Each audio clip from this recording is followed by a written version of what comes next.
आज मैं आपको लेके चलती हूँ चिंतपूर्णी मंदिर। ये मंदिर हिमाचल के ऊना जिले में स्थित है। कहते हैं कि यहाँ पर देवी सती के चरण गिरे थे। मंदिर का इतिहास इस प्रकार से है। प्राचीन कथाओं के अनुसार कहा जाता है कि 14वीं शताब्दी में माईदास नामक दुर्गा भक्त ने इस स्थान की खोज की थी। माईदास का जन्म अठौर गांव रियासत पटियाला में हुआ था। माईदास जी के दो बड़े भाई थे, दुर्गादास और देवीदास।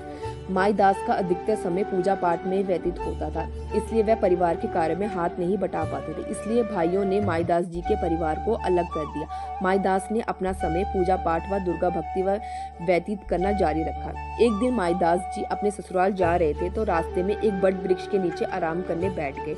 वहां घना जंगल था। तब इस जगह का नाम छपरोहा था, जिसे आज चिंतपूर्णी कहते हैं। थकावट के कारण माईदास की आंख लग गई और सपने में उन्हें दिव्य तेजस्वी कन्या के दर्शन हुए, जो उन्हें कह रही थी कि माईदास, इस बड़ वृक्ष के नीचे बीच में मेरी पिंडी बनाकर उसकी पूजा करो, तुम्हारे सब दुख दूर होंगे। माईदास को कुछ समझ में न आया और वह ससुराल चले गए। ससुराल से वापस आते समय उसी स्थान पर माईदास के कदम फिर रुक गए।